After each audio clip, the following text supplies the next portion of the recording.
Hey guys, this is a different type of video than usual. It's something I've had a lot of requests from people that are just getting into web development or web design, and that's how to deploy a basic website on the internet. So in this video, we're going to talk a little bit about the different types of hosting. We're going to explore a brand new shared hosting account and the CPanel interface. We're going to create an FTP account, upload a website, create email accounts.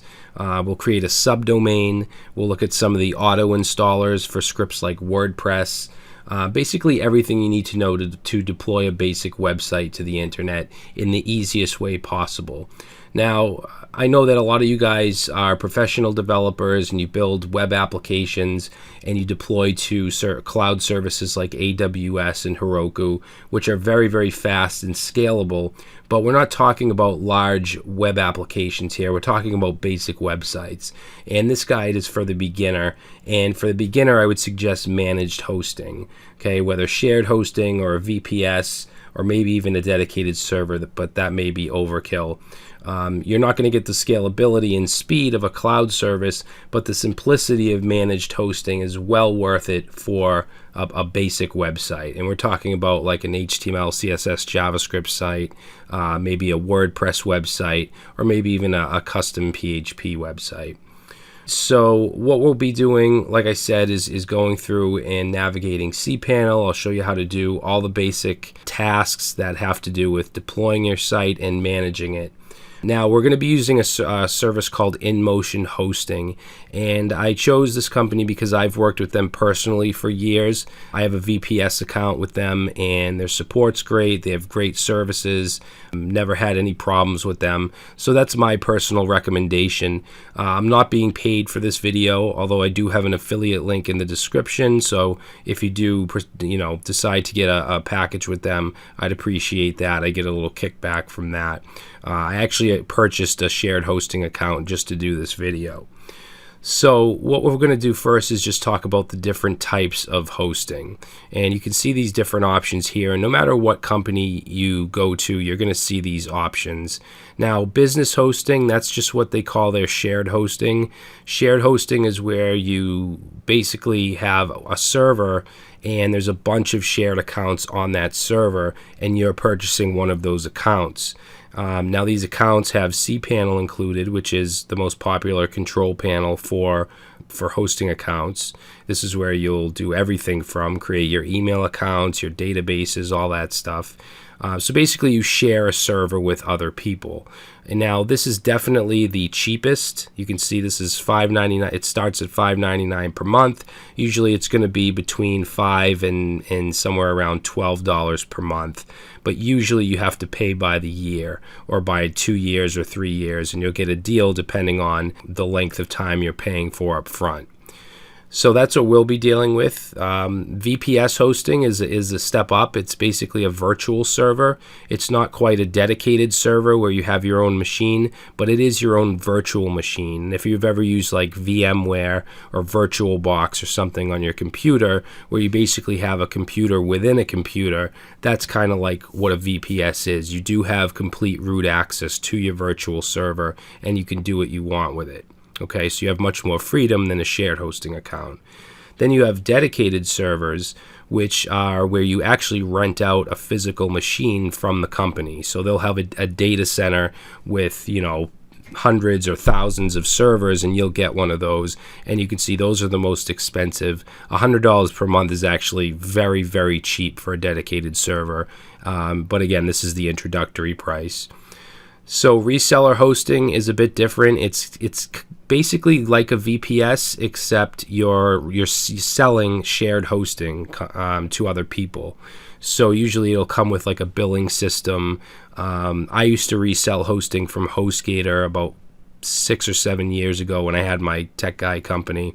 It's not something I'd recommend for like a side business. Because there's a lot that goes into it. You really have to know what you're doing. So I would suggest if you're going to do reseller hosting, jump in and be a hosting company and really inform yourself and know what you're doing, because having control of other people's hosting accounts is very overwhelming, and you need to know what the hell you're doing. And then WordPress hosting is basically just shared hosting optimized for WordPress. All right, so I already have the account. Now, if you were to order from InMotion, you would just go through. You can see there's different packages for each type of hosting.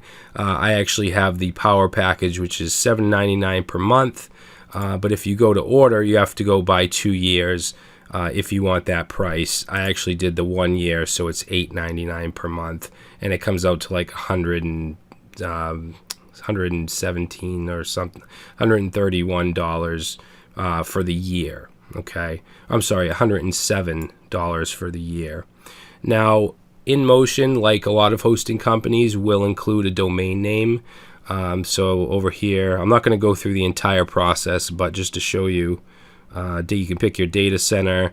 You can choose if you want WordPress installed automatically. I'm going to say no thanks. And you continue, and now you can pick a domain with this account, and you'll get that for free, at least for the first year. I think after that you'll have to pay like $12 a year. Or if you have a domain registered elsewhere, you just choose this and you go ahead and add that domain, and then you'll go back to that domain registrar and just enter the custom InMotion name servers, and that'll link your domain to your new hosting account. Now, my goal for this video is not to focus on the InMotion service. It's going to be very similar regardless of what company you're using, okay? So I don't want this to be a video about a certain company, but of course I had to pick a company to use, so I'm picking the one that I recommend.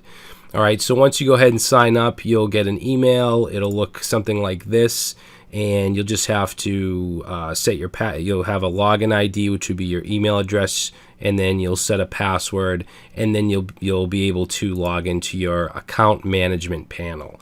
Now, this is not CPanel yet. This is just basically their billing system. This is where you can update your contact info, where you can view your domains, you can pay your bill, things like that. And no matter what company you use, they'll have something like this. Okay, so it's like the billing gateway. Now, right here, you'll see an icon for CPanel. This is where you actually manage your website or your web hosting account. So we'll go ahead and click on that. Actually, I already have it open, so that's why that didn't work.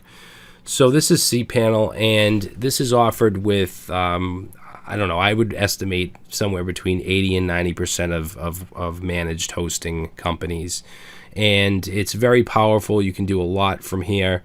It may be a little overwhelming if you're not into this stuff, if you're a new web developer, or if you're not even a web developer but you're deploying your own site. So I'm just going to go through some of the options here and some of the features and properties of cPanel. Now, it may look different. You may have a different theme. In fact, you can see this uses the paper lantern theme.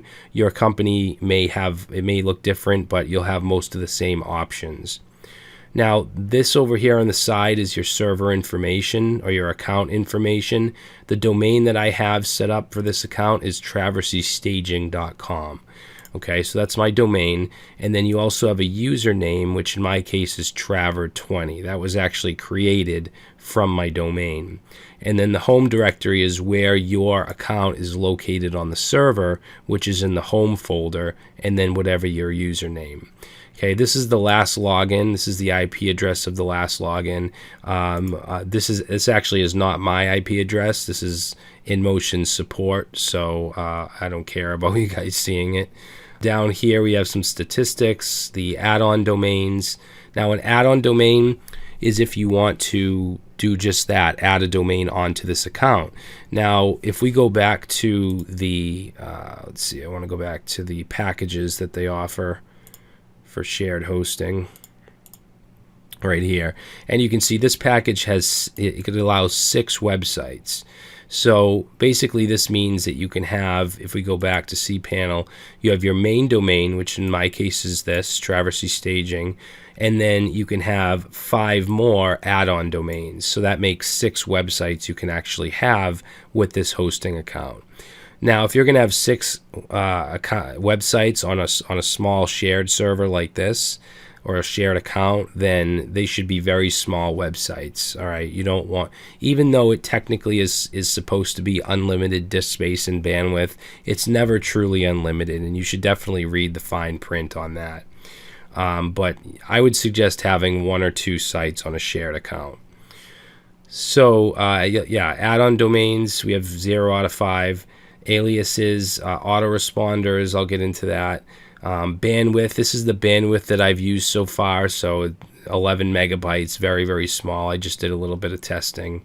But everything is pretty much default. I don't have anything like uploaded as a website or anything yet. We'll do that in this video. It also shows you your MySQL and Postgres databases.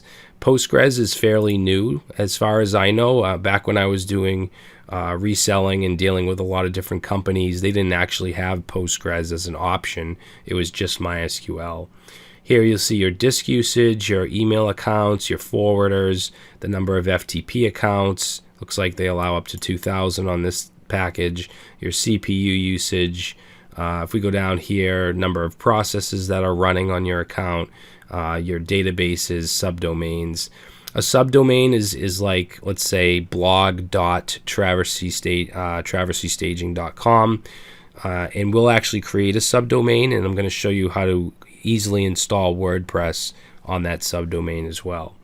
So let's take a look at some of these areas on the left. Now the preferences, this is going to be stuff that is related to the company that you're working with. So for instance, InMotion offers AdWords credits, so you'll see that here. You'll see your user manager, your contact information, your password and security, a link back to the account management panel or AMP. So stuff that's dedicated to InMotion. So you might not have this area, or it might be different options. Now you will have email. This has all your email stuff, your routing, your forwarders, your accounts. Domains, this is where you can add your add-on domains, your subdomains, aliases. You can add redirects, things like that. This is all applications that you can easily install on your account. You can either install them on your main root domain, or a subdomain, or an add-on domain, or just a subfolder. So things like WordPress, Joomla, which is another content management system. There's a whole bunch of stuff, and I'll actually show you some of the other stuff that's available. Down here we have like PHP configuration. If you want to change the version, by default it's 7.0, but you could update it to 7.1, or you could roll back to one of the version 5s if you wanted to. All right, and then you can also configure like Perl or peer packages. This Softacellulose, I don't know how to pronounce that, Softalicious. This is basically where you can install all of these different scripts. Down here, files, so you have a file manager. If I click that, this is what is on your server or on your account. Now, public HTML, that is the front end of your website. So anything that you want to display on your domain, which in my case is traversystaging.com, will be in this public HTML folder. Okay, which for me is empty, but you may have like a welcome page that comes with the hosting account or something like that. Okay, and then you don't really have to worry about any of this other stuff.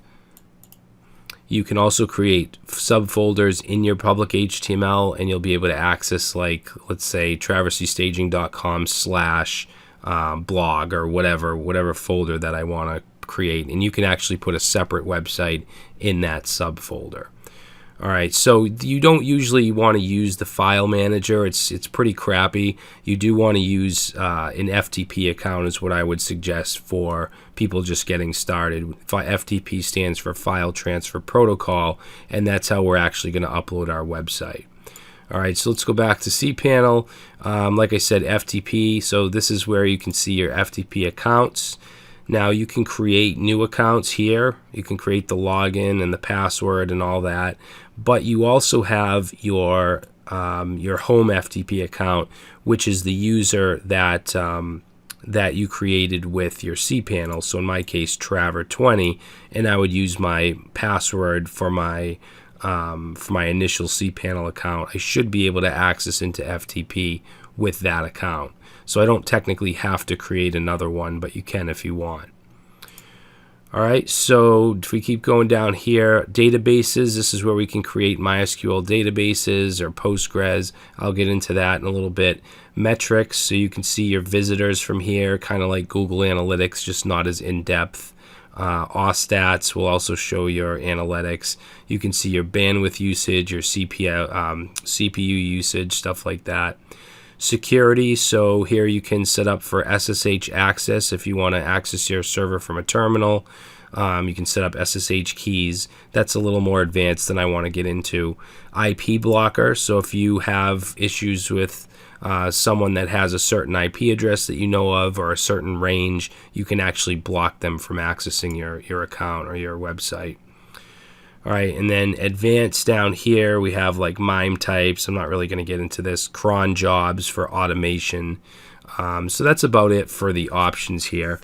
So let's go ahead and let's create an email account. That's usually one of the first things I do. So I'm going to go ahead and just say I want brad@traversystaging.com. And if you have multiple domains in your account, you'll be able to select the domain. So password, I'll just put in whatever. Let's put in, and I apologize, I'm using my mechanical keyboard. Usually I don't use this in videos, but there shouldn't be too much typing. So you can choose unlimited if you want, but 250 megabytes for this inbox is fine. So I'll go ahead and click create account. And that's it. We now have an email account, which is brad@traversystaging.com. If I go over to more and I go to access webmail, we're going to get 3 options. So these are just different inboxes you can use. They're all pretty much the same and they're all pretty crappy. What I usually do is set up a forwarder to Gmail because I prefer the Gmail interface. But if you want, you can click on one of these like Squirrel Mail. And this is your inbox, and you can see we have just a kind of a welcome email with configuration settings. But let's go ahead and test this out, and let's send an email. So we'll go to compose, and I'm going to send this to one of my Gmail accounts. So techguyinfo@gmail, and we'll just say hello and test, and let's send. Alright, so now what I'll do is go over to Gmail.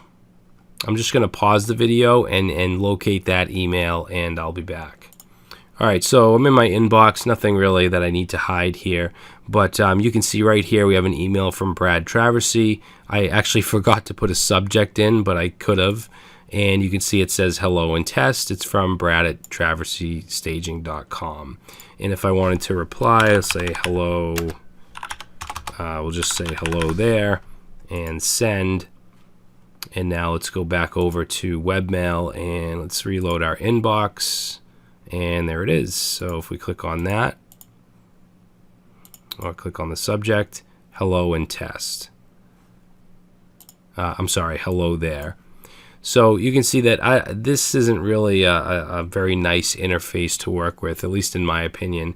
So what I would suggest doing is setting up a forwarder. So we'd go back to our email block here and go to forwarders, and you could set up,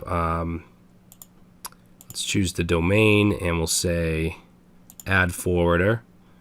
So the address to forward, I want Brad at, and then traversystaging.com. Again, if you had multiple domains, you could choose a different one. And we want to send this to techguyinfo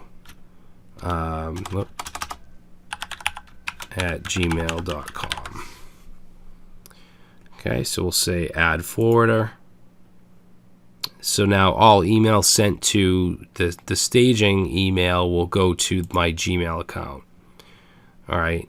And we can actually test that out. So what I'll do is I'm going to pause and I'm going to send an email to this account from my traversymedia@gmail account, and we'll see if that goes through. Alright guys, so I went to my other Gmail account and I sent a message to the new email address, and you can see that it was forwarded to Gmail.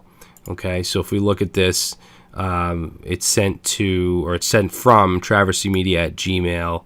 And if we look here, it's to brad@traversystaging.com, which is our new email. All right, so now you can work with Gmail instead of working with the other interface. And you can choose to send emails from your CPanel email from Gmail if you go into the settings and change some stuff up, but I don't want to get into that. I don't want to spend too much time on this. So let's go ahead and deploy our website. Now, like I said, we have a default FTP account because we can just use our CPanel login with this username. Now, as far as what you're going to use for FTP, I would definitely suggest FileZilla. Okay, so if you go to the FileZillaProject.org, you want to download the client, okay, not the server. You want the client because you want to connect to your server through the client. So download that. I already have it installed, so I'm not going to go through that, but I'll go ahead and open it. So let me just search for it real quick, and let me just open that up. Okay, so it's going to look like this. And what you want to do is put in your host, which is your domain name. So I'm going to put in traversystaging.com. Your username, which mine is Traver20. And then whatever your password for your CPanel. And then connect. Okay, so now we're logged into our account, and again, you can see pretty much everything you saw in the file manager, public HTML. This is your actual website, and you can see mine's completely blank. You might have some welcome pages in here, just so they have something to display. Because right now, if I go to my domain, so traversystaging.com, I just get index of and just a blank file listing. So it's as easy as this to upload a file. We'll go ahead and create, let's say, index HTML. Okay, if your home page should always be called index. That's what's going to load automatically when you go to your root domain. So I'm just going to open this with a text editor. I'm going to open it with Sublime Text, and I'll just put an H1 in here and just say hello world and save, and then we'll just drag this into the public HTML folder. Okay, and now if I go to my traversystaging.com and reload, we now get hello world. All right, so it's as easy as that. And you can also upload PHP files. If I were to, let's say, delete this, and let's change this extension from HTML to PHP, and we'll go ahead and open that with Sublime Text. And this will still work because HTML can be used inside of a PHP file. But just to show you I can use PHP, we're going to open up some tags here. And we'll just say echo this, we'll say hello from PHP and save. We'll go ahead and upload that. And let's go back to the domain and reload, and we get hello from PHP. All right, and we could put tags in there as well. So if we wanted to either just wrap this in an H1 like that, whoops.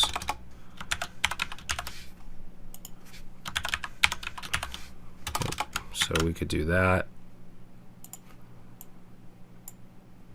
It's going to ask you if you want to overwrite. We'll say yes. And then reload, and you can see it's an H1. So you can build custom PHP applications using an account like this. So what I want to do is I want to actually upload my Traversy Media website to this domain. So I already have it all. Whoop, I just want to delete this. I already have it all compiled and all built out. So I'm going to just grab it real quick. Give me a second. All right, so production website, and I'm just going to grab the files and upload it. So down here you'll see queued files. This is the files that are uploading. You'll see it's counting down. You can also see the progress right here for each file that's uploading. All right, so once that gets down to 0, that means it's completely uploaded. All right, so now what we'll do is we'll go back to traversystaging.com and reload, and there's the website.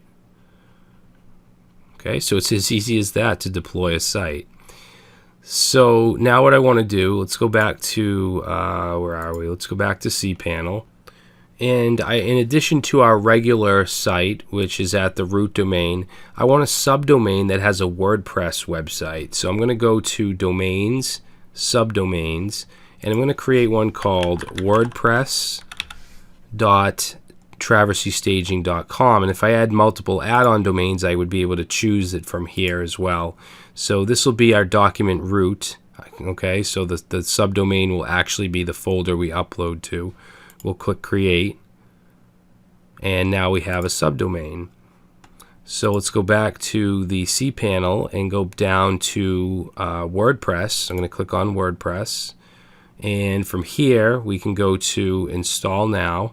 Actually, before we do that, I just want to show you that this over here on the side, you have all these different categories of scripts that you can install with basically just one or two clicks. So we have all types of blogs. We have content management systems like Joomla and Drupal. We have forums like PHP and Simple Machines Forum. We have image galleries. We even have e-commerce platforms, full shopping carts like Magento and OS Commerce. So it's very easy to get any of these scripts up and running on your host. But we're going to install WordPress, so we're going to click that install button. And let's see, we're going to choose a domain, which I'm going to choose my subdomain that I just created. Otherwise, we'll overwrite the root domain. I don't want to do that. We'll go down here to admin username, and let's say admin, put a password in. And let's see, if we click advanced options, you'll see that it's going to create a new database. You can change the name if you want. You could also manually create a database outside of here in your cPanel and then use that, but we're just going to let it create a new one, and then we'll just click install. Okay, and it's just going to take a couple seconds, and it should set up WordPress on that subdomain. So now you can see it says WordPress has been successfully installed. We have the front end domain here, which is our subdomain, and then the admin domain, which is just the subdomain /WP admin. So let's first look at the front end. I'll go ahead and open that up, and we have a brand new WordPress website with the default theme. If we go to our subdomain /WP-admin, it'll take us to our WordPress login, which will be admin and ABC123 exclamation. And there we go. So we have our back end. If we want to create a post, you can go ahead and say add new post. We'll say my blog post. And let's go ahead and publish. And now if we go to the front end, which we can get to if we go to my blog and then visit site and then scroll down, there's our new post. Okay, there it is. So you have a complete WordPress website now on a subdomain, and at the same time we have our regular site, which is still at traversystaging.com. Okay, so very, very easy to do this stuff. We haven't done any kind of programming or anything like that. You don't have to be a programmer to set up your own website like this. You might have to have a developer create your site, unless you know basic HTML, CSS, JavaScript, but then it's easy to upload. So those are the big things. Some other things we have are backups. So if we go to backup, we can go ahead and actually let's go to the backup wizard. That's a little easier, which is right here, backup wizard. So if we click this button, it'll back up the entire home directory. So all of our files, all of our MySQL databases, all of our email forwarder configurations, and all of our email filter configurations. And we can easily restore it back as well. All right, so another perk of CPanel. Let's see what else. So let's see, databases. So if you want to create a MySQL database, there's a wizard you can use. So if we go ahead and click that, Now your database is going to be prefixed with your username and underscore. So let's just call this test, and we'll say next step. So username, we'll say Brad, which will also be prefixed with your username here. Password, we'll just do ABC123. And say create user. And we want all privileges for this user, meaning we want them to be able to create tables and delete records and stuff like that. All right, so now if we go, we could either add another database. Let's return to MySQL databases. And if we go down here, now you'll see both our WordPress database, which was automatically created, and then our brand new test database that we just created. Okay, you can see the WordPress database has 0.67 megabytes. Our new one is completely empty. Now, if you want to manage the tables and stuff in your database, you can go down to phpMyAdmin, which is right here, and you can see both databases over on the side. If we look at the WordPress, it has all the default WordPress tables. If we look at ours, the test, it has nothing. We could go ahead and create a table like users, click go, and we could put, like, let's say ID. We could make it a auto increment primary key,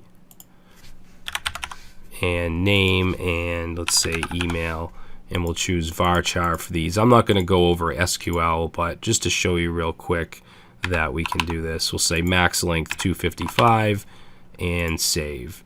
So now we have a users table with a couple different fields in our database, and we can actually insert. If we go to insert, we'll put in the name here, an email, and click go. And now if we go to browse, you'll see that we actually have a user in our database. Okay, so we could build a custom PHP application to access this database, or not just PHP, but PHP is the easiest to use with these types of managed hosting accounts. All right, so I think that's it, guys. I don't really want to get into any stuff that's too advanced like SSH keys or anything like that. You do have your error logs, so any error logs will show up here. You have your bandwidth usage, so you can see the usage of our bandwidth and disk space usage and all that stuff. Ausstats. You can choose your subdomain if you want to, or your main domain, and this will show you your user activity, so number of visits, things like that. Kind of like Google Analytics, just not as good. I would definitely suggest using Google Analytics over something like this. All right, guys, so that's going to be it. I hope you enjoyed this little guide. I know that a lot of you guys are, like I said, developers that already know all of this stuff, but this is for the beginners. I want to help people out that are trying to get into this line of work, and giving them the easiest way possible to deploy a website. And not even just people in this line of work, but just general people that want to upload their own website. So if you like this video, please leave it a like. If you like this type of content, please subscribe. And again, if you like InMotion hosting from what you've seen, please use the affiliate link in the description. That'll help me out. And that's it. Thanks for watching, guys, and I will see you next time. Hey guys, if you've been watching my videos for a while and you really like what I do and I've helped you out a lot, consider becoming a patron. Even for $1 per month, it pushes me to keep bringing you guys the best content I possibly can. There's reward tiers for discounts, free Udemy courses, personal support, and more. So check out the Patreon link in the description below for more info.